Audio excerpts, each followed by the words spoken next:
3 weeks ago, on a quiet Friday afternoon when most people were thinking about their weekend plans, a routine document appeared in the SEC's filing system. It was a Form 13F, the standard disclosure required from institutional investment managers overseeing more than $100 million in assets. Normally, these filings are dry technical paperwork. Analysts skim them, the public ignores them, but this one was different. The Bill and Melinda Gates Foundation Trust disclosed that it had sold roughly 2/3 of its Microsoft holdings in a single quarter. Not a small trim, not a gradual rebalance, a massive reduction, and it didn't stop there. Around the same period, dozens of other 13F filings from billionaire-controlled trusts and family offices revealed a consistent pattern: large-scale stock sales. Altogether, about $89 billion worth of publicly traded shares were liquidated over a 6.5-month window. These weren't rumors or conspiracy theories. These were official filings submitted under penalty of perjury. When you see that level of coordinated selling from some of the wealthiest investors in the world, the obvious question isn't why are they selling, it's why now. Publicly, the explanations sound harmless. Jeff Bezos selling $8.5 billion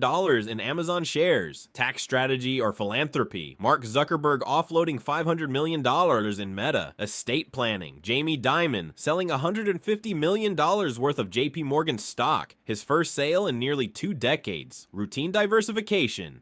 But timing matters. Bezos sold $8.5 billion in just 9 trading days, far more aggressive than his previous annual sales. Dimon held JPMorgan shares for 18 years without selling and suddenly chose this moment to cash out. Bill Gates significantly reduced Microsoft's weighting in the foundation's portfolio. These moves may have reasonable explanations individually. Collectively, they form a pattern. What are they seeing? Start with valuations. The S&P 500 is trading at elevated forward price to earnings ratios compared to long-term averages. Historically, extended periods of high valuations have preceded market corrections, notably during the dot-com bubble and the post-pandemic stimulus surge. Each time, markets eventually reset. Then there's concentration risk. A small group of mega-cap technology companies now accounts for a disproportionate share of total index performance. When markets become heavily concentrated in a handful of names, volatility increases. If those few leaders stumble, the broader index feels the impact immediately. Earnings growth, meanwhile, is slowing in certain areas. Some major tech companies continue reporting revenue growth, but rising capital expenditures, especially for AI infrastructure, are putting pressure on free cash flow. Massive investments in data centers, chips, and computing power are bets on the future. If those bets pay off, valuations may be justified. If they don't, today's multiples could look stretched. Credit markets offer another signal. Corporate debt levels remain high relative to GDP. Many companies borrowed aggressively when interest rates were near historic lows. As those debts refinance at higher rates, interest expenses increase. Businesses that looked strong under ultra-low borrowing costs face tighter margins in a higher rate environment. Insider selling ratios have also risen. When executives and board members, the people closest to company financials, sell more shares than they buy, it can signal caution. Insider activity alone doesn't predict crashes, but extreme imbalances have historically coincided with late cycle market phases. Now consider asset allocation shifts. The Gates Foundation Trust reduced its Microsoft exposure and increased holdings in Berkshire Hathaway, Waste Management, and Canadian National Railway. These are not high-growth speculative companies. They are stable, cash-generating businesses tied to essential services: insurance, rail transport, utilities, waste collection. Berkshire Hathaway itself has been a net seller of equities and is holding a significant cash position. Cash provides optionality. It allows investors to move decisively when valuations become more attractive.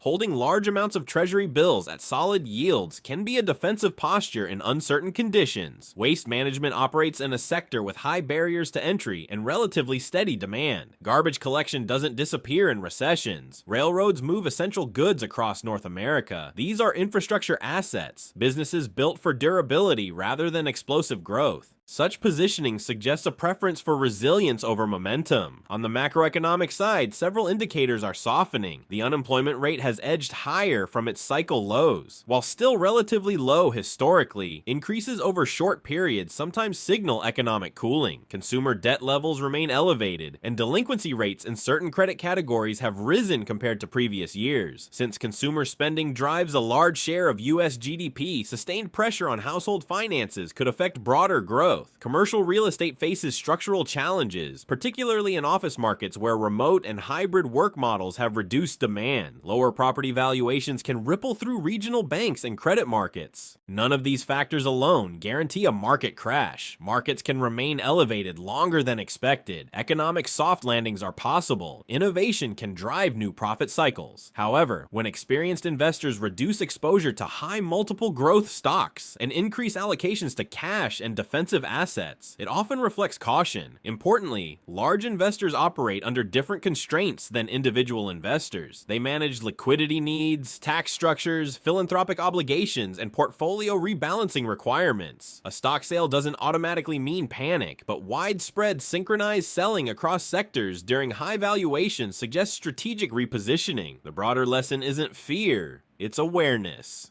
Markets move in cycles. Periods of optimism and expansion are followed by consolidation or correction. Prudent investors consider risk management alongside growth potential. Diversification, valuation discipline, and liquidity planning matter more in late cycle environments. The narrative that everything is fine and the narrative that collapse is imminent are both extremes. The truth typically lies somewhere in between. What we can observe, objectively, is that several high-profile investors have trimmed exposure to certain sectors while increasing defensive positions and cash reserves. Whether that signals an approaching downturn or simply disciplined portfolio management depends on how the coming quarters unfold. For individual investors, the key takeaway isn't to mirror billionaire trades blindly. It's to reassess personal risk tolerance, time horizon, and asset allocation. If markets remain strong, disciplined portfolios will still participate. If volatility rises, diversified and balanced strategies offer protection. History shows that preparation matters more than prediction. Those who manage risk thoughtfully tend to endure turbulence better than those who react emotionally at extremes.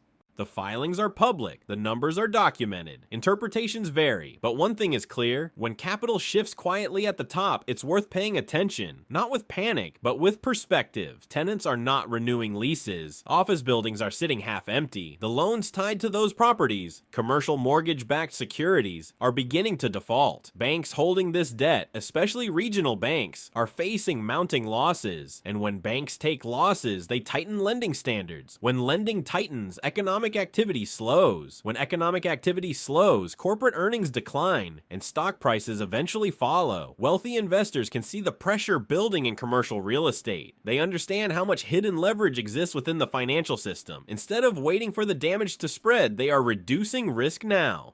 Geopolitical instability adds another layer of concern. Ongoing wars in Ukraine and Gaza, rising tensions between the United States and China, tariffs, sanctions, trade restrictions, and the broader trend of deglobalization all increase costs and disrupt supply chains. A fragmented global economy reduces efficiency and compresses corporate margins. Companies that thrive during peak globalization, multinational consumer and technology giants, may struggle in a world driven more by nationalism than by open trade. Large investors are positioning for that possibility.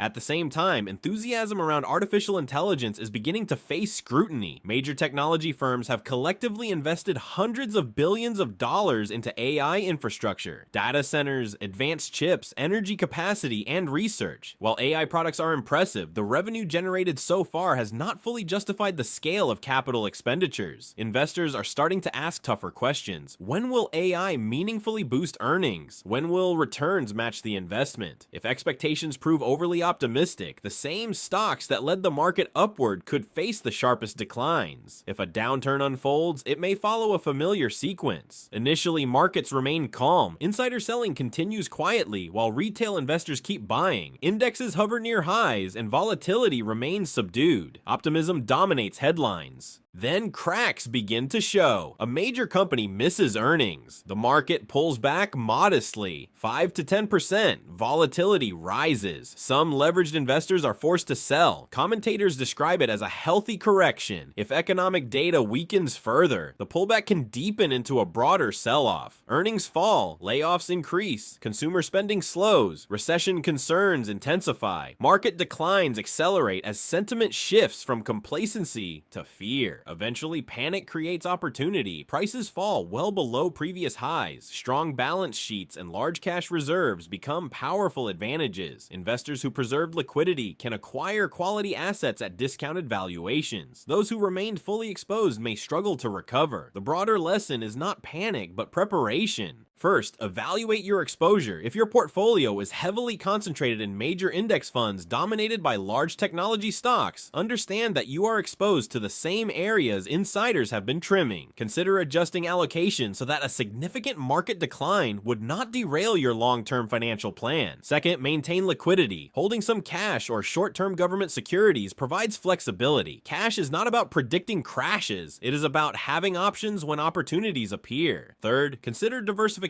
into defensive sectors, utilities, consumer staples, healthcare, infrastructure, and other essential services. These businesses may not surge during speculative booms, but they tend to be more resilient during downturns. Fourth, avoid excessive leverage. Margin debt, option speculation, and leveraged exchange-traded products can amplify losses dramatically when volatility rises. Finally, focus on discipline rather than headlines. Financial media often emphasizes optimism during late cycle expansions. Market history shows that cycles move from euphoria to complacency, then to stress, panic, and recovery. Recognizing where we stand in that cycle is more important than reacting emotionally. Large investors are adjusting portfolios through documented filings, not dramatic interviews. Whether this proves prescient or merely prudent risk management will become clear with time. The data is public, the shifts are visible. The essential question is whether individual investors respond thoughtfully or wait until volatility forces the decision for them.